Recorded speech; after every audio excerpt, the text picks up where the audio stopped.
Okay, anyway, Chris McKay just tweeted, and he hasn't tweeted in so long, so he says the Nightwing movie is still happening, so yay! Welcome back, Gothamites. If you're new here, I'm London, aka History of the Batman. So you've clicked on this video, which means you know the title of this video. It is not clickbait, by the way. We will be getting into all of that. I just wanted to give you a short preface of how I came up with talking to you guys today about this topic. I wanted to expand on this because about a week ago it was National Coming Out Day. For the first time since I started History of the Batman on Instagram, which is about almost 6 years ago, which is insane, I did a post that not only highlighted some of the coming out stories from Batman family members, but also highlighted and celebrated members of the LGBTQ community within DC Comics. Now, in one of my videos, I have already addressed what religion Batman is, which, if you haven't watched that, I will link that in the description below. But I do want to continue to discuss topics that may seem to some a little touchy or taboo or maybe even uncomfortable. But to be honest, if you do enjoy Batman and his stories and his adventures, why wouldn't you really want to learn about his entire 80-year history and every facet of that history, including this aspect? So I said all of this to say, for this video we will not just discuss the sexuality of Batman and the Batman mythos characters, but also the very fascinating history that surrounds the Caped Crusader's sexuality and how it all eventually influenced how we read and watch his media today. But before we officially begin this video, why don't you subscribe to this channel so you can become a part of this wonderful Gothamite community. It's always good to start from the beginning. Once Batman debuted in 1939's Detective Comics issue 27, he skyrocketed into major popularity. And that popularity grew even more when Dick Grayson, aka the first sidekick, Robin the Boy Wonder, debuted in 1940's Detective Comics 38. The dynamic duo ruled in comic books and even on the big screen in the black and white serials in 1943 and 1949. However, for some, they saw Bruce Wayne's Batman and Dick Grayson's Robin's relationship rather inappropriate for the young audience reading the comic books. This all unfortunately came to head thanks to psychiatrist Frederick Wertham, who published his book Seduction of the Innocent in 1954. This book basically shined a horrible light on comic books, in particular superhero and horror comic books, and how their stories are corrupting the youth of America. And this was from claims from excessive violence to overly sexual instances. And many of DC Comics' now iconic heroes were put under this microscope. From Wonder Woman, who was claimed to be a lesbian solely on the fact that she had immense power and feminist ideals, to saying Superman was un-American because he was basically an alien, even though there are covers of him literally with eagles on his arm and the American flag in the back, but that's neither here nor there. But the most well-known accusation in Wertham's book is that Batman and Robin shared a homosexual relationship rather than a father-son dynamic. In this book, along with other comic book characters, Wertham would make his false claims and accompany them with panels to try to solidify him instilling fear into the parents of kids reading the comic books. But just to be clear, just so there is no confusion, in Batman's almost 80-year history, Bruce Wayne has never shown to have a homosexual relationship, and he has had several heterosexual relationships. Bruce Wayne is a playboy, but he cannot get his life together because being Batman is way more important than being Bruce Wayne. And the same goes for Dick Grayson, whether he is Robin or Nightwing. Basically, Bruce has been nothing but a mentor and an adoptive father to Dick. But back to Wertham's accusations. So, two major things happened to the Batman mythos courtesy of Frederick Wertham's Seduction of the Innocent in 1954.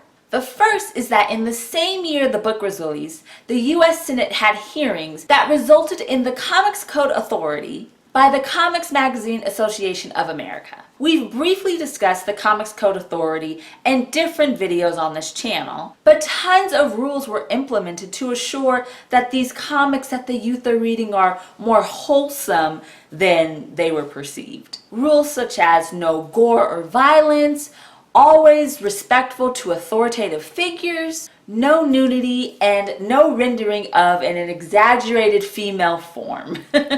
And I'm sure your imagination can figure out what that means. And number 2, to assure that the parents knew that Batman and Robin were not in a sexual relationship. 2 female personas were literally created to play love interests for the dynamic duo. And just to be clear, that is not a good reason to create characters. So there was Kathy Kane, aka Batwoman, who debuted in 1956's Detective Comics 233, and her niece Betty Kane, aka Batgirl, debuting in 1961's Batman 139. The biggest problems with introducing these 2 women were A, Bruce and Dick weren't ever really romantically interested in Kathy or Betty. Bruce at the time was dating girls like Vicky Vale and Linda Page, and Dick Grayson at this point in history wasn't really dating at all. He was still kind of young, and to be honest, Barbara Gordon wasn't introduced until 1967, and we know Dick and Babs is the ship that you all should want. And B, these heroines were anything but heroines. They weren't crime fighters. They weren't the equals that Batman and Robin probably wanted to see, rather than being romantic interests. Since they weren't necessarily heroines, by the 1960s during the female empowerment movement, not only was Betty Kane's Batgirl revamped into Barbara Gordon's Batgirl, which debuted in Detective Comics 359, but Kathy Kane's Batwoman just went into obscurity and you literally didn't see her for decades. But even though Kathy Kane kind of flew into the phantom zone of obscurity in the 1960s, ironically in 2006, J.H. Williams III brought back Kate Kane, who becomes Batwoman, and she comes out as being a lesbian. If you had no idea what irony means, that's definitely irony. In her original backstory, the Gotham City socialite Kate Kane was always very open about her sexuality, and when she revealed that she was a lesbian, she was actually booted out of West Point. But Kate has been continually in romantic relationships with women, from Renee Montoya, who is a Gotham City Police Department detective, and Maggie Sawyer, an officer of the GCPD, who Kate even proposed to. Kane's Batwoman and Renee Montoya, who has taken up the mantle as the Question, are perhaps the 2 most well-known members of the LGBTQ community within DC Comics canon. But there are many other Batman-centric characters that have expressed that they are gay, lesbian, bi, and even transgender. There's Harper Row, aka Bluebird, who has said to be bisexual. Selena Kyle, aka Catwoman, has also shown to be bisexual, along with her former partner in crime and briefly Catwoman herself, Holly Robinson. And in recent years, writer Greg Rucka has stated that Wonder Woman is in fact bisexual, and that DC Comics has known this about the character for a very long time. Because if you think about it, most of Diana Prince's life, she has lived on an Themyscira, which is an island made up of women. So that is who she is familiar with. So it is not shocking that she is bisexual, that she is into both men and women. I am not saying this is the only reason why Wonder Woman would be bisexual, but this is an example that Rucka has stated within his explanation of Wonder Woman's sexual orientation. So don't yell at me. Harley Quinn and Poison Ivy are probably the 2 most shipped lesbian couples I have ever seen in comics. From the blossoming friendship starting in Batman the Animated Series to their BFF comic book relationship, which turned into more in the New 52. And if you weren't sure, even DC Comics back in 2015 confirmed on Twitter that yes, Harley Quinn and Poison Ivy are in a relationship, but they are not monogamous to one another. And then there's the fact that in a recent issue of Tom Taylor's Injustice 2, Poison Ivy has stated that Harley Quinn and her got married in Vegas. So Mazel tov! But both women have been shown to be bisexual, in particular Harley Quinn, who has had a romantic, I suppose romantic, relationship with no one other than the Joker. See, this is what you've been waiting for, kids, so if you got to this point, congratulations! What is the Joker's sexual orientation? Just like his origin story says, the Joker would prefer multiple choice in talking about his sexual orientation. Of course, there are several instances where the Joker has been seen with a woman, consensually or not, unfortunately. In Batman the Animated Series, Harley Quinn and the Joker obviously have some type of romantic relationship, even though most of the time their dynamic is highlighted as domestic violence.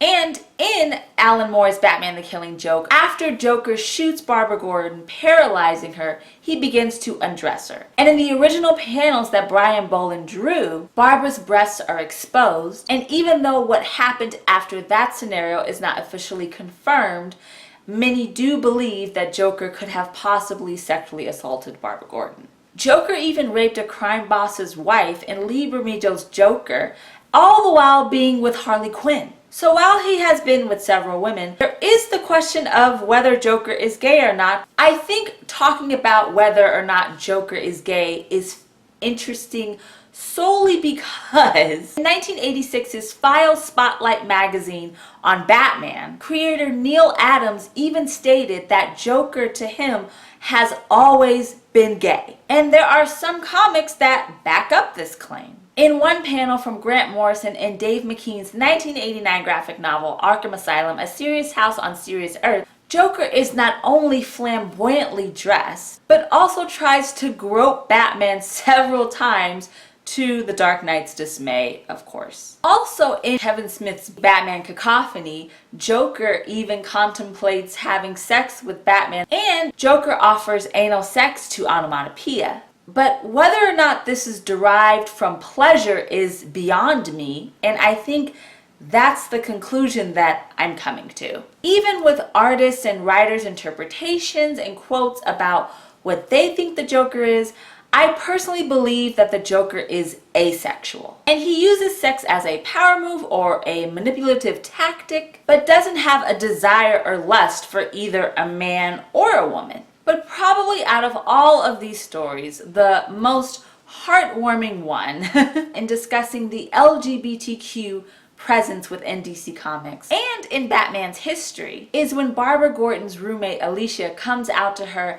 as transgender and Babs accepts her with open arms and love. So with all of that, in conclusion, no matter what each Batman mythos character identifies as, straight, gay, lesbian, bi, transgender, I, representing History of the Batman, believe that love is love. And an individual's sexual orientation should not dictate whether or not that particular person is either good or bad. And unfortunately, there are some people in the world that would see it that way. And of course, if you disagree with me, I can't do anything about that, and you have the freedom to believe what you believe. But we are all here watching this video, reading the comics, watching the TV shows, checking out the films, playing the video games because we love Batman and all of the characters in his history. We see them as people that we can relate to, sympathize with, or simply enjoy their stories. So learning about Batman's history, and I mean all of it, that involves not just learning about tragic origin stories, their skill sets, or their thrilling adventures, but also their personal backgrounds in comics and in the real world. Because all of it affects how each persona was molded over the decades. Just be yourself, accept other people's truths and who they are, and if we can all do that, I think it is a win for all of us. Thanks so much for watching A History of Homosexuality Within the Batman Mythology. If you enjoyed this video, please give it a bat thumbs up. Just a last reminder, this weekend is Los Angeles Comic-Con at the LA Convention Center in Los Angeles, California, and I will be doing actually 4 panels. That was a great development this week. And I will put my entire panel schedule below, but I am doing 2 Batman related panels, one on Saturday, and I will be sitting with Chris Burnham and Kyle Higgins talking about their Batman work and discussing Batman's 80-year history and his visual evolution. And on Sunday, I will be talking to Batman artist Greg Capullo on the main stage and having a one-on-one discussion about his creative process, his work on Batman, on Spawn, on X-Force, on everything. So it'll be a blast, and if you can come to the con, I really recommend it. If you haven't bought your tickets yet, you can use my code BATMAN18 and you get 10% off your tickets. So I will be there all day Saturday and Sunday, and so I really hope to see you there. And if you see me, please come up and say hi. I love to see you guys and to meet you in person. As always, all of my social media is linked in the description below, so please give it a follow and become a Gothamite. Check out my current reviews for Comicosity, and of course, please subscribe to this channel so you can become a part of this Batman community. It would mean so much to me. I have Gohan here with me to say bye. Thanks so much for watching, and we will have more History of the Batman soon right here on YouTube. Remember, Gothamites, it's all about peace, love, and Batman. Bye.